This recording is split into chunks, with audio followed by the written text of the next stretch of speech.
Olhos d'água. Uma noite há anos, acordei bruscamente e uma estranha pergunta explodiu de minha boca. De que cor eram os olhos de minha mãe? Atordoada, custei reconhecer o quarto da nova casa em que eu estava morando. Não conseguia me lembrar de como havia chegado até ali. E a insistente pergunta, martelando e martelando. De que cor eram os olhos de minha mãe? Aquela indagação havia surgido há dias, há meses, posso dizer. Entre uma fase e outra, eu me pegava pensando: de que cor seriam os olhos de minha mãe? E o que a princípio tinha sido um mero pensamento interrogativo, naquela noite se transformou em uma dolorosa pergunta, carregada de um tom acusativo. Então eu não sabia de que cor eram os olhos de minha mãe? Sendo a primeira de 7 filhas, desde cedo busquei dar conta de minhas próprias dificuldades. Cresci rápido, passando por uma breve adolescência. Sempre ao lado de minha mãe, aprendi a conhecê-la. Decifrava o seu silêncio nas horas de dificuldade, como também sabia reconhecer em seus gestos prenúncios de possíveis alegrias. Naquele momento, entretanto, me descobri cheia de culpa por não recordar de que cor seriam os seus olhos. Eu achava tudo muito estranho, pois me lembrava nitidamente de vários detalhes do corpo dela. Da unha encravada do dedo mindinho do pé esquerdo, da verruga que se perdia no meio de uma cabeleira crespa e bela. Um dia, brincando de pentear a boneca, a alegria que a mãe nos dava quando deixava por um momento o lava-lava e o passa-passa das roupas alheias, se tornava uma grande boneca negra para as filhas. Descobrimos uma bolinha escondida, bem no couro cabeludo dela. Pensamos que fosse carrapato. A mãe cochilava e uma das minhas irmãs, aflita, querendo livrar a boneca mãe daquele padecer, puxou rápido o bichinho. A mãe, nós rimos e rimos e rimos de nosso engano.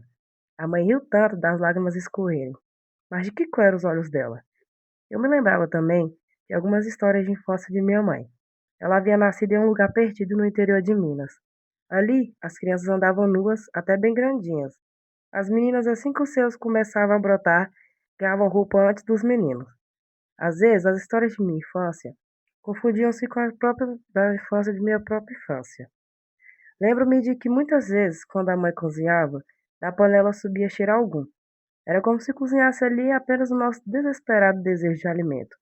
As labaredas sobre a água solitária, que fervia na panela cheia de fome, pareciam debochar do vazio do nosso estômago, ignorando nossas bocas infantis em que a língua brincava de salivar o sonho de comida. E era justamente nesses dias de parco ou nenhum alimento que ela mais brincava com as filhas. Nessas ocasiões, as brincadeiras preferidas era aquela em que a mãe era a senhora, a rainha. Ela se assentava em seu trono, um pequeno banquinho de madeira. Felizes escolhemos flores cultivadas em um pequeno pedaço de terra que circundavam o nosso barraco. As flores eram depois solenemente distribuídas por seus cabelos, braços e colo. Diante dela fazíamos reverência à senhora. Postávamos deitados no chão e batíamos a cabeça para a rainha. Nós, princesas em volta dela, cantávamos, dançávamos e sorríamos. A mãe sorria, de uma maneira triste e com um sorriso molhado. Mas de que cor eram os olhos de minha mãe? Eu sabia desde aquela época que a mãe inventava esses e outros jogos para distrair a nossa fome, e a fome se distraía. Às vezes, no final da tarde, antes que a noite tomasse conta do tempo, elas se sentavam na soleira da porta e juntas ficávamos contemplando as hastes das nuvens no céu. Umas viravam carneirinhos, outras cachorrinhos, e algumas gigantes adormecidos. E havia aquela que era só nuvens de algodão doce.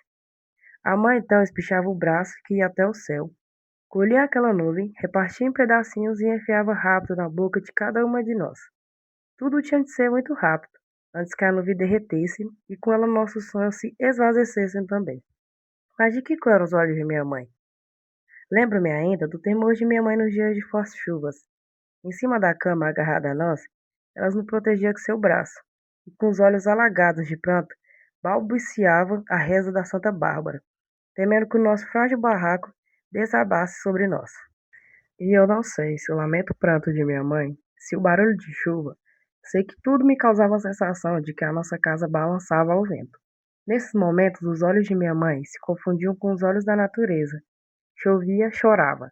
Chorava, chovia. Então por que eu não conseguia me lembrar a cor dos olhos dela? Naquela noite, a pergunta continuava me atormentando.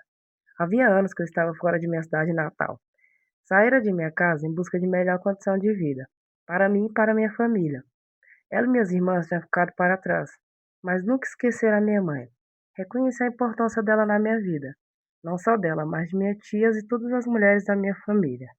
E também já naquela época, eu entoava cantos de louvor a todas as nossas ancestrais.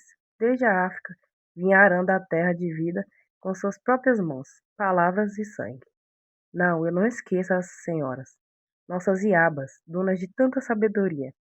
Mas que eram os olhos de minha mãe? E foi então que, tomada pelo desespero por não me lembrar de que cor seriam os seus olhos, de minha mãe, naquele momento resolvi deixar tudo e no dia seguinte voltar à cidade em que nasci.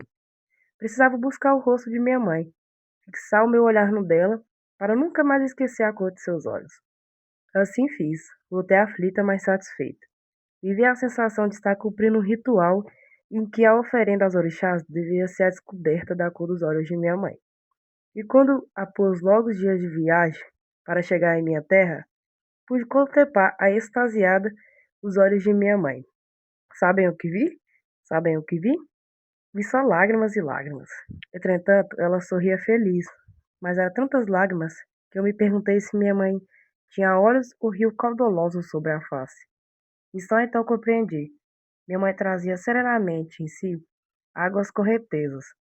Por isso, prantos e prantos a enfrentar o seu rosto. A cor dos olhos de minha mãe era a cor de olhos d'água, águas de mamãe Oxum. Rio calmos, mas profundos e enganosos para quem contempla a vida apenas pela superfície. Sim, águas de mamãe Oxum. Abracei a mãe, encostei meu rosto no dela e pedi proteção. Senti as lágrimas dela se misturarem com as minhas. Hoje, quando alcancei a cor dos olhos de minha mãe, tento descobrir a cor dos olhos de minha filha. E faço brincadeiras em que os olhos de uma se tornam espelhos para os olhos da outra. E um dia desses me surpreendi com o gesto de minha menina. Quando nós duas estávamos nesse doce jogo, ela tocou suavemente no meu rosto, me contemplando intensamente. E enquanto eu jogava o olhar dela no meu, perguntou baixinho, mas tão baixinho como se fosse uma pergunta para ela mesma, ou como se estivesse buscando e encontrando a revelação de um mistério ou de um grande segredo. Escutei quando sussurrando a minha filha falou: Mãe, qual é a cor tão úmida de seus olhos?